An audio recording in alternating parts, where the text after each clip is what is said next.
Bismillahirrahmanirrahim. Assalamualaikum warahmatullahi wabarakatuh. Alhamdulillahirabbil alamin. Assalatu wassalamu ala Rasulillah wa ala alihi wa ashabihi ajmain, amma ba'd. Jamaah salat Isya dan salat tarawih yang dimuliakan Allah Subhanahu wa taala.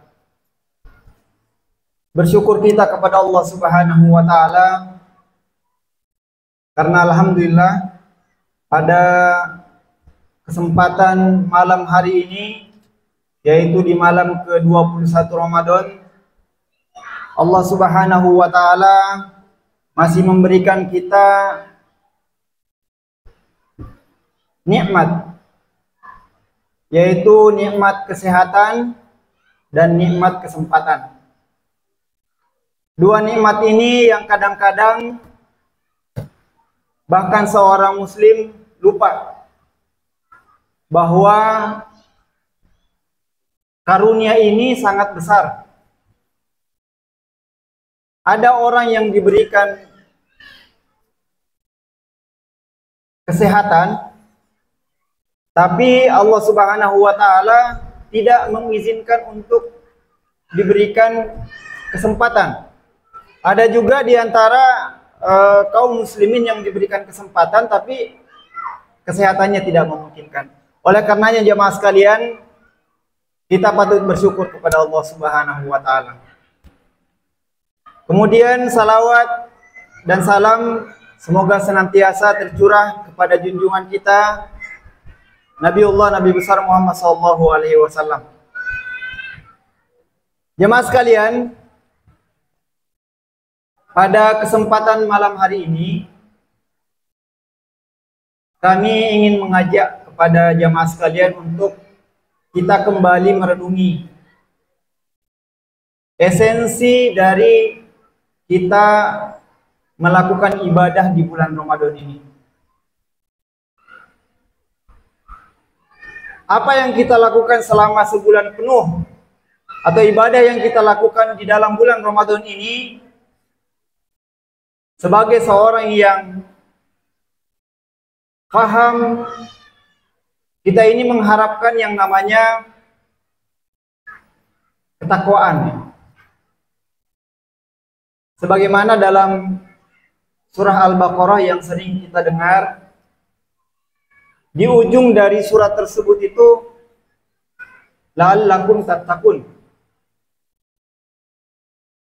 Jadi segala ibadah yang kita lakukan di bulan Ramadan, kita berharap kita bertakwa jemaah sekalian. Namun sekarang kita lihat jemaah sekalian pada sisi lughah ya. La'allakum tattaqun itu adalah fi'il mudhari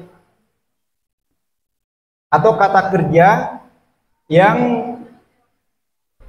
dilakukan sekarang dan terus menerus. Jadi kalau dikatakan la'allakum tattaqun, agar engkau menjadi orang yang bertakwa, itu agar kita bertakwa sekarang dan terus menerus. Bukan kita bertakwa sekarang dan selesai. Kalimat ini bukan isim atau kata benda yang sekali udah jadi.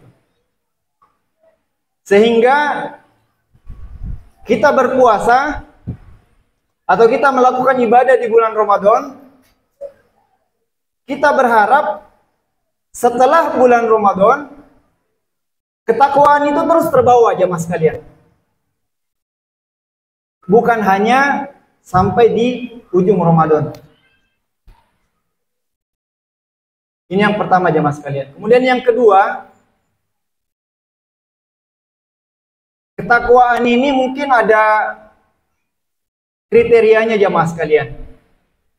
Jadi kalau dalam dunia pendidikan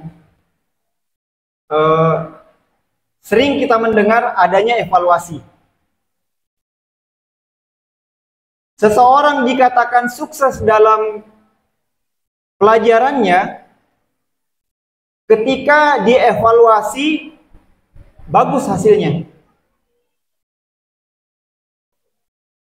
Nah, begitu pula madrasah Ramadan, bulan Ramadan.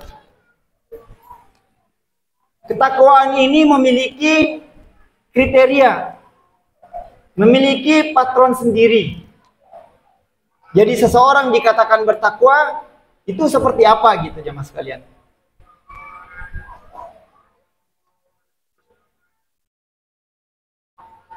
Dalam Al-Quran disebutkan bahwa kita itu bertakwa, misalnya dalam bulan Ramadan ini, ketika misalnya banyak bersedekah, kemudian memaafkan, atau kemudian yang paling ini adalah beristighfar. Kita banyak-banyak memohon ampun kepada Allah Subhanahu wa taala. Berbicara tentang istighfar jamaah sekalian, atau memohon ampunan kepada Allah Subhanahu wa taala, Ramadan ini kalau bisa kita katakan puncaknya adalah di 10 malam terakhir ya, di 10 hari terakhir. Dan di 10 hari terakhir ini kita dianjurkan untuk banyak-banyak berdoa. Apa itu doanya jamaah sekalian?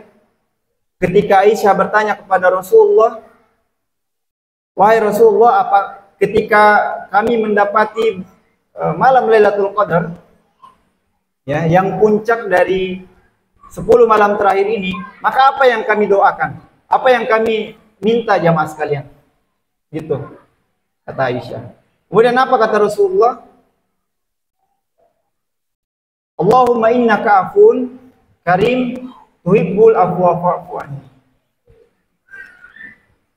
Jadi gol yang paling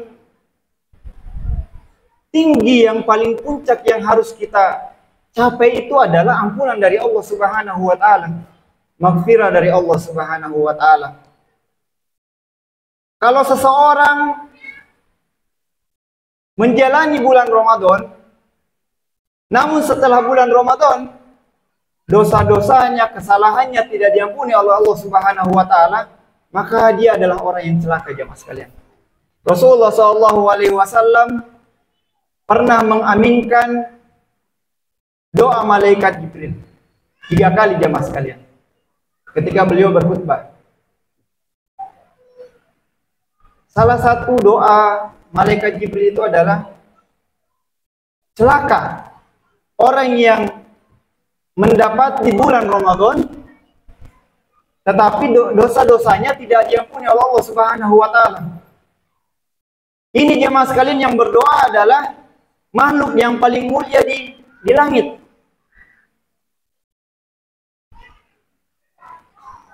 Yang sudah pasti jemaah sekalian, makhluk yang paling mulia ini dikabulkan doanya.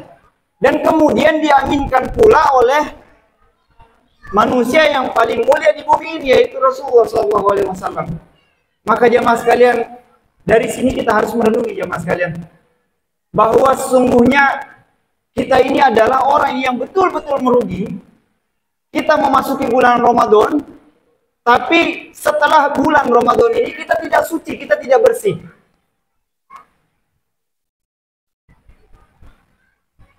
Dosa-dosa yang telah lalu tidak diampuni.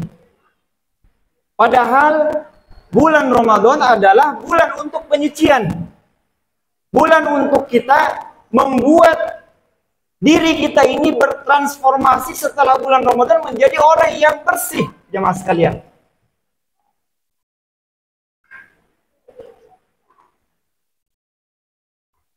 Kita perbanyak istighfar. Kita perbanyak memohon ampun kepada Allah Subhanahu wa taala jemaah sekalian. Makanya di dalam hadis, man qama ramadhana imanan wa ihtisaban ghufira lahu ma taqaddama min dhanbi, atau man shoma ramadhana imanan wa ihtisaban ghufira lahu ma taqaddama min dhanbi. Kita mengharap ampunan dari Allah Subhanahu wa taala, bukan mengharapkan hal-hal yang lain dengan kita beribadah, kita puasa bukan mengharapkan balasan dari manusia. Kita qiyam di malam hari bukan mengharapkan hal-hal yang bersifat keduniaan, tapi kita mengharapkan ampunan maghfirah dari Allah Subhanahu wa taala, jemaah sekalian.